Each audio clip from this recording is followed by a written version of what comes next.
Hey, hey. Je pensais être dénué de toute forme d'idéologie, vous savez, les fameux ismes, mais plus ça va, plus je me rends compte en fait que j'en ai une. Mais c'est la seule, je crois. Et en fait, je veux pas m'en débarrasser de celle-là, contrairement à toutes les autres que j'ai pu rencontrer sur mon chemin d'évolution jusque-là. On pourrait qualifier cette idéologie d'humanisme. Et je la définis ainsi. Fondamentalement, l'humain est. Car ce n'est pas tant qu'il ait telle ou telle préférence ou tel trait de personnalité ou telle citoyenneté, encore moins quelle coupe de cheveux ou quelle voiture il a en ce moment, qui définit un humain.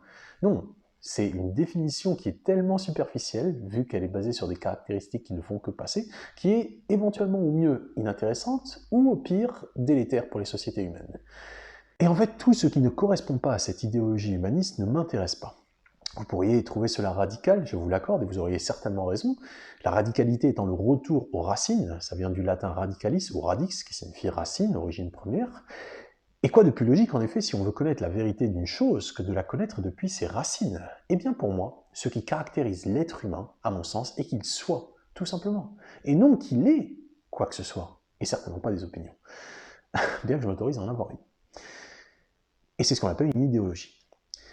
Les racines de l'humain, c'est son être, et non ce qu'il a accumulé. Et pourtant, regardez ce monde dans lequel on vit. Quasiment tout ce que l'on voit n'est que jeu de lumière, de matérialisme et de pouvoir. Je vois essentiellement un monde d'apparence dans lequel la majorité d'entre nous se complaît, c'est confortable, et qui ne correspond pas du tout à cette vision humaniste que je chéris, à cette idéologie radicale enracinée dans l'être plutôt que dans l'avoir.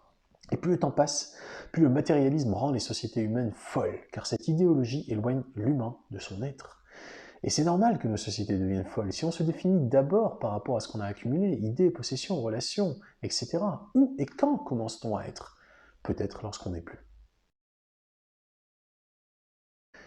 Il faut avoir la foi de continuer à rêver d'un monde humaniste. S'il n'était pas fondamentalement possible de transformer radicalement l'idéologie qui fait tourner ce monde à l'envers pour le remettre à l'endroit, aucun de nous ne perdrait son temps dans cette lutte de David contre Goliath. C'est littéralement une lutte du pot de fer contre le pot de terre. Alors pour trouver la foi, revenons à l'essentiel, l'essence du bonheur.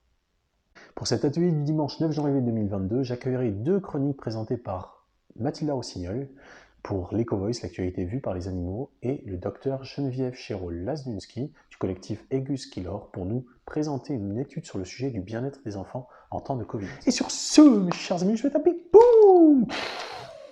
Bonne année, à tout de suite.